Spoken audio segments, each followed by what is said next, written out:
Well, greetings from Sioux Falls. We've made it this far. We're at class number 6, our final class in the series for Separating Difference from Disability by Dr. Catherine Collier.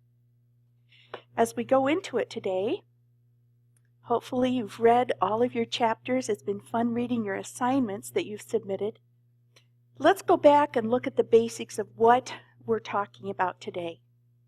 A disability cannot be measured solely on the ability to do certain tasks. Disability depends also on the ease with which they perform activities that are at central importance to most people's daily lives. The disability must also be permanent or long-lasting. So then the problem becomes, what do we do when we believe it is a culture and language issue, but they qualify for a disability, and we have no other services available to support the student? And this is where the Collier process gives us a reflective process to consider what we really think it is. We have evidence that we have gathered, both statistical and quantitative, and so qualitative. So we have all kinds of data that we can put together and decide if this is really a disability or language issue. Then in that reflective process, we also can look at the facts. What do we have for services? This is the level of service the student needs to meet goals. This is what we have to provide. What can we do to do this? What do we need to do? And sometimes that answer is special education. And so even though we may not be clear, we put them in special ed, but then the importance of that is we can evaluate the student down the line, and if in fact they no longer need those services, we can take them out. But we need to provide services that are the most effective for the student. So that's why the value of the Collier process is that it helps us to reflect deeply and look at all kinds of data, put them together, and have those rich conversations. So that's the bottom line when we get through it. Many of those problems that we see in students are because of their linguistic development. Now we know in South Dakota we exit students when they're a 4.1 in writing, a 4.5 in reading, a 4.7 composite, and we know that according to the WIDA test, they are not at grade level until they reach a level 6. Our state data shows us they cannot be proficient on state testing until they're level 5. So oftentimes there's this rush to put them in special education because they are not at grade level and they have exited ELL. What are we to do? And sometimes that is the gift of time. We monitor them, we help them, but they usually have the strategies that with time and monitoring they will achieve and they will make it up. But they fall in that gap where often we rush to special education because we want to fix it quickly. The other issue we have at the kindergarten level is that often in our states, we only screen the students in their speaking and listening. We do not screen them on their reading and their writing. So as you look at this, a student who is at a level 5 in their speaking and listening, we would dismiss from ELL in kindergarten because we would say, well, they don't need it. But the problem is with our oral language tradition groups, those whose parents, they've learned a language where the primary way they used it was with speaking and listening. They didn't read and write things. That child is coming to us in kindergarten with an advanced speaking and listening score, but they may not know how to hold a pencil or how to write their name. So then what happens, they have very little, almost no alphabetic concept. It can take a year for that alphabetic concept to develop. So what happens then, by the time we get to the end of kindergarten or we get to first grade or second grade, it all falls apart. And our only option, because we say they've exited ELL, we need to really reevaluate that and see what is their actual level of reading and writing in English and then serve them in ELL. If we cannot do that, if we have to exit them and keep them exited, then we often go to special ed when truly it is an ELL issue. So these are some things I think North Dakota, you are fixing that problem as of next year. They will be screened in all 4 domains, reading, writing, speaking, and listening. And I think that's going to give you a lot better means of evaluating those students. Remember the difference between BICS and CALPS. BICS, the basic interpersonal communication skills, or social English or playground English. CALP, that cognitive academic language proficiency, which the research shows takes 5 to 7 years. So we have to remember, just because they can speak and listen and just talk about everything and sound fluent does not mean that they are at grade level in their academic English. So we've got to remember the difference in those two. Now the process, let me just review it quickly as we use it in Sioux Falls, and that is 1, a teacher is concerned about an ELL student with a learning issue. Step 2 options, the teacher may talk to the ELL teacher assigned to his or her building. The teacher brings the student to the student assistance team, and there in West Fargo, I think you call it a child study team or a multidisciplinary team. Different names for that team. We bring students we're concerned about too. Where the ELL teacher and homeschool liaison are present to assist with the process, that's important. Anytime you have a referral team that there is with an ELL student, there needs to be, according to Dr. Collier, an ELL specialist or teacher present. Step 3, the ELL teacher fills out an AQS form and does the calculations, determine if there is a statistical indication of a difference or disability. And then step 4 is that the teacher and ELL teacher do a socioculture checklist to determine which interventions to try with students for 3 to 6 weeks. But now I've entered that optional step. After many of our discussions and after reading through Dr. Collier's wonderful work and research on resiliency, I have put that resiliency checklist in electronic format, which I will send to you with these notes so you can have that, because I often use that resiliency checklist to just show the strengths of that student. We know Dr. Collier's research showed that 2/3 of our ELL students develop this strong resiliency and are able to reach grade level in record time. But there's about 1/3 of our students that do not. But our research also showed that we can foster that resiliency with caring relationships and other interventions and connections. So that checklist is a nice thing to add to your group of documents to show all the strengths that that student already has. It's very specific.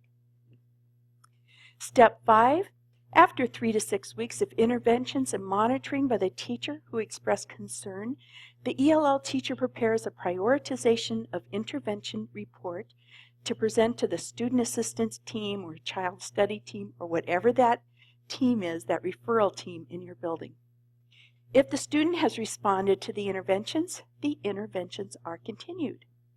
Step 7, if the interventions did not resolve the learning issues and AQS calculations determined a disability may be indicated, or if the interventions are above and beyond what a classroom teacher is able to accommodate long term, a special education referral for an evaluation is indicated. The AQS process provides a research-based, data-based indicator of disability. Let's just go over a few things about what that AQS stands for. Let's remember, the acculturation quick screen looks at a student's acculturation. We're all born with certain basics of being human. Most human beings have 5 senses. We have 2 eyes, 2 ears, a nose, and a mouth. Our enculturation is the way we have learned to interpret the world through our caregivers. So that enculturation, sometimes we're not even aware. We just think everybody looks at the world like we do. But it's how we interpret the world. It's the food that smells good when we go home. It's all the things that feel normal and right to us. Acculturation, then, is that process of adapting to a new environment, especially as it pertains to individuals moving from one country or one culture to another culture. So that acculturation is knowing that that my enculturation is here. This is what feels normal. But I'm moving into this new culture, and I have to learn to adapt to that new culture. And I think in that process, it's important that we help students value their home culture and know that it's okay that home culture is different than school culture. And I think as I've worked with ELL students and tried to learn their cultures, it's made me more aware of what my culture is and what my enculturation is. What are the things I value that I assume everybody values? And so that has been very helpful. Then for our children, they have that individual culture because, and a lot of the research calls them third culture kids, because they have one culture at home and they have one culture at school. And the parents don't really understand the school culture, and the school culture really doesn't understand the home culture. And that child lives between those two worlds. So they're a third culture kid. They have an understanding that neither the school nor the family completely understands. So acculturation, I think of it as the chaos of moving. Whatever things cause that family to have to move, whatever trauma that family has been through. The kids may have been born in the U.S., but the parents have still had to go through something, and they are still acculturating. And so the kids bring sometimes some of that confusion between the chaos the parents have escaped and the parents trying to make sense of a very, very different life in the United States. Let's just review quickly what resiliency is. It's the ability of an individual, family, or community to withstand and rebound from adversity. Resiliency research is a study of how some students, despite stressors in their lives, manage to adapt and in some cases to thrive. Resiliencies are assets that can be both external, things other people provide, and internal, things that develop within the children themselves. And then the research shows there are some major components of resiliency. Number one, social competence, the ability to establish and sustain positive, caring relationships, to maintain a sense of humor and to communicate compassion and empathy.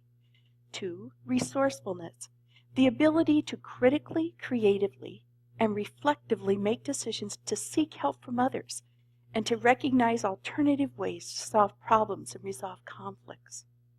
3, autonomy, the ability to act independently and exert some control over others engaged in risky or dysfunctional behaviors. And 4, sense of purpose, the ability to foresee a bright future for oneself, to be optimistic, and aspire to educational and personal achievement.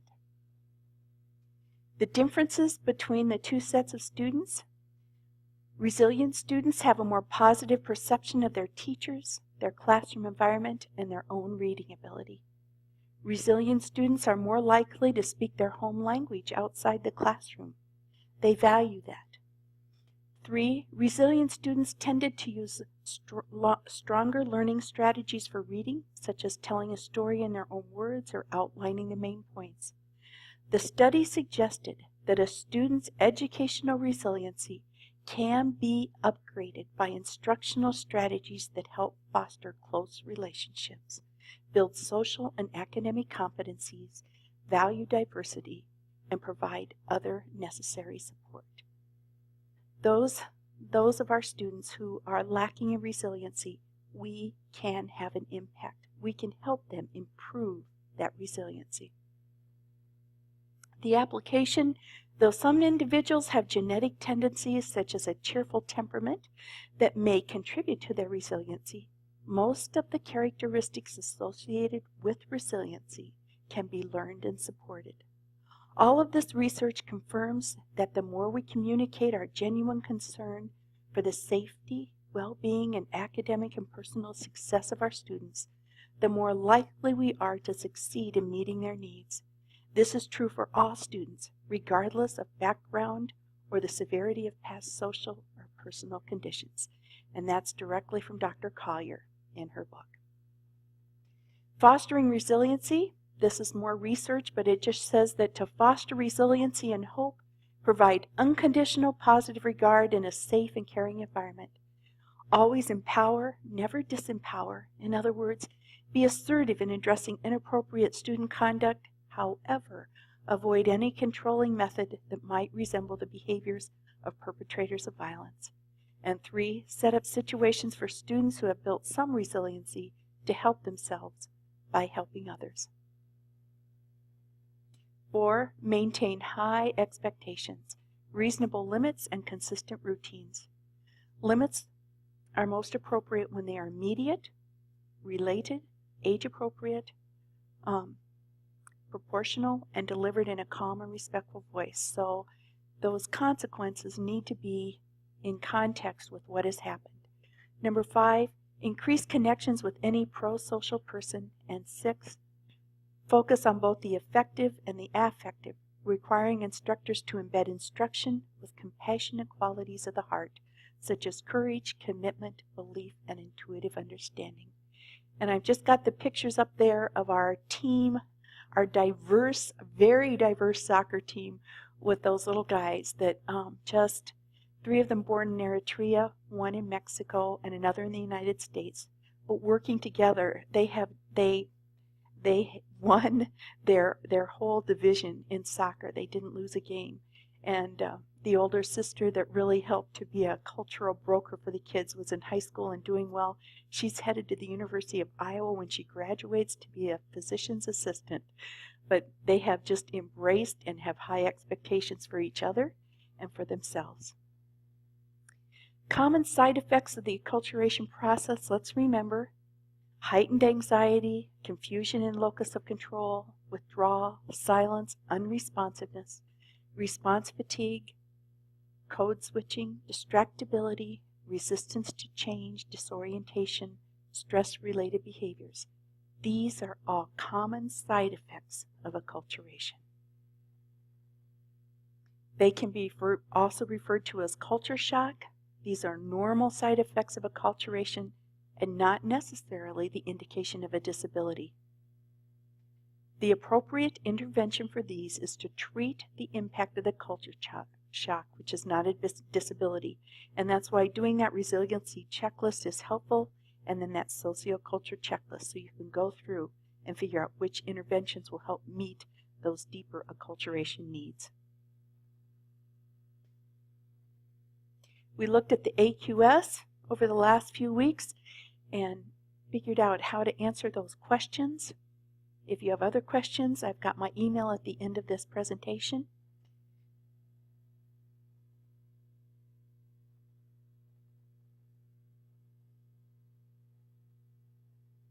Hopefully, as I've talked to you, most of you know where to get that information now and have had some rich conversations. Remember, if the achieved score is less than the expected score when you do those 2 AQSs and do the rate of acculturation, then something is suppressing the area of acculturation. This could be inadequate or inappropriate instruction or the presence of an unidentified disability that needs further evaluation. If the achieved score is greater than the expected score, then the student is making better than average progress in acculturation. But if you're still noticing a huge academic gap, go ahead, do that socioculture checklist, and initiate those interventions. Socioculture checklist we talked about goes into those 5 areas: acculturation level, which is very often behavior, cognitive learning style, culture and language, experiential background, sociolinguistic development. Remember, anything that is over 40% needs to be addressed. So once you do that, once you figure out that percentage, anything greater than 40% needs attention. The greater the percentage, the greater the need. Choose 3 interventions from the area of greatest need or the top 3 areas. It could be 1 intervention from each of the top 3 areas of greatest need. We looked at what those areas are. Remember, acculturation is very often those behavioral needs. And so there are some good supports there for that. The cognitive learning style, interventions for that, culture and language, interventions for culture and language, experiential background, in those 5 main areas. Remember, the big thing you want to do is record any of the interventions you do on that prioritization and documentation form. And it's okay if you have a student that comes to you with extraordinary needs, dig in, find out what interventions have already been in place, and then you can put those on that prioritization and documentation form. It doesn't mean if there's an urgent need, you have to wait and just begin the interventions then. Oftentimes, interventions have been in place for some time at various levels, and if you have documentation of that, you can go ahead. But you need to just make sure interventions have been done and you've got that documented on this form.